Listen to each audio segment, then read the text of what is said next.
Now in the kitchen this morning we want to show you how to make one of the most famous Italian pastries, Cannoli. Yes, it's very a classic and it's easy to make, and Giuseppe's here to show us how to do it. So easy to make if you want to do this, yes? Yes, very, very, very easy. So basically we have to look after two things. One is the, let's say, the shell outside, and the other one is the filling. Now for the filling we use ricotta cheese, but it's sheep milk. So all I'm asking you is to sieve it.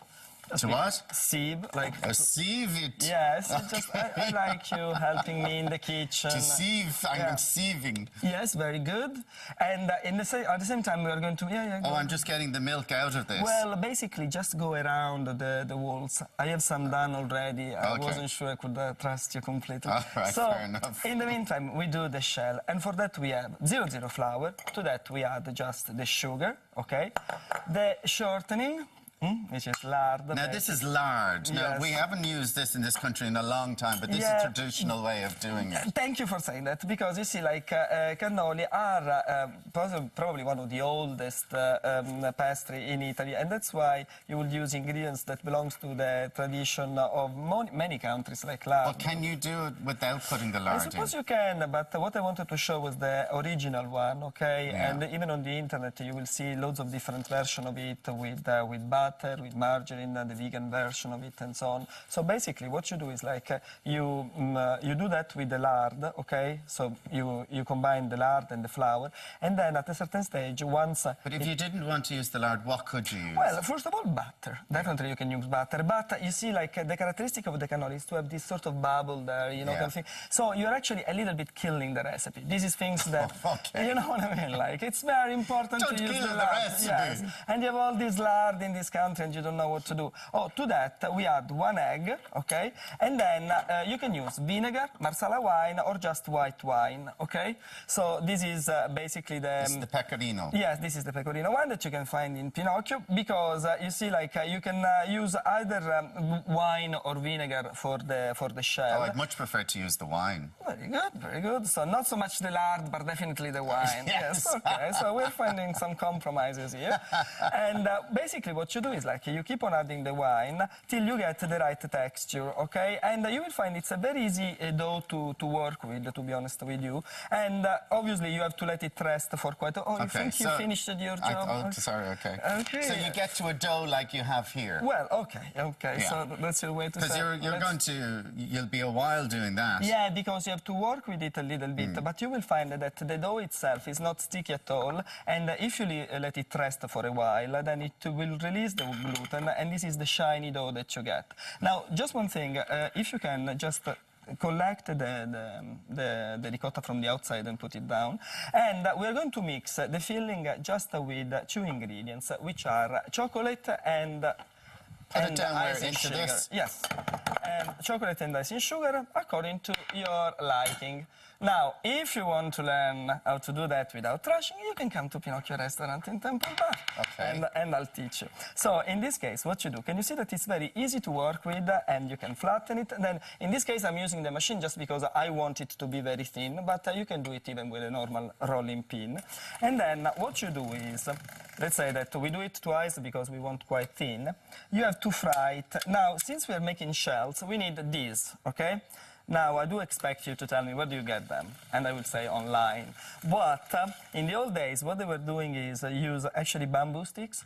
Oh. You know, so that's the traditional way. Okay. So if you find, and once you have this, I just want to show you how you make it. You take just a saucer, you cut it, okay, like this. And then you have to put them all around this, okay? Is it clear so far? Yeah, okay. Crystal clear. Very good. So I would ask you to do that, but no. No. Would you? Okay. We don't have time. We're very short on time today. Very good. So what you do is like you just put a little bit of water there and you close it, okay? Once you close it with the water, is it clear? Yeah. Looks kind of pretty. Then you just put it in the boiling. With the thing yeah, that's why I was saying it. And the bamboo stick can be put in the water. And can you see that there are all the bolts coming? Yes. This means that we are very good at making cannoli, okay? So this is the shell. This is the shell that we have. We can pipe the filling in the shell, okay? But since we are quite in a rush. I already did. And I would like you to put the final touch, which is very, very simple. And it's just pistachios, okay, and icing sugar. So what you do is you basically press this against the pistachio on both sides. Can you do that? Oh, so you're... Go on, no, you do it. Maybe we should wear a glove to do it if Mark's going to taste them now. Okay. He was wearing a glove. He was wearing a glove, yeah. Thank you. And the reason you use lard is because this pastry is actually meant to be quite hard. If you use butter, it becomes soft and flaky. Yeah, that's completely true. And what do you do with the chocolate? Basically, this is what I was saying about the filling. The filling that we have here and the piping is just the ricotta cheese, you know, and I say that you can actually decide in terms of the proportions of that. And then, as you know, this is very crunchy. So, in fact, if you want, I can give you a napkin. No, I don't mind if it's crunchy. Yeah. I always. Do you ever see The Godfather 3? Oh, I love that. There's a famous scene in it where Don Altabello is the guy who's trying to he's trying to plot to remove Michael Corleone, right? And they have to bump him off, and they do it at the opera by giving him a cannoli. Oh, right. And he's filled with suspicious. something. Filled with cream, poisoned, obviously, right? But he's suspicious, so he gets Michael's sister to taste it a little first. So she takes a little sip, and then he thinks, all right, that's grand. And then he goes away and he enjoys the opera and he scoffs the whole lot, and then dies rather horribly in it. But every time I think of cannoli, I think of that scene. But the way we do it in Pinocchio is we spread love, not that through No, cannoli, I'm sorry. okay? So this is my this is my way of giving you love, you know, like... You go to Pinocchio, you won't talk. Yes. and as I say, this is the most common combination where you have the ricotta, the pistachios, and the icing sugar. Oh, you're not going to have some. You should. No. Trust me, you lose weight if you eat it.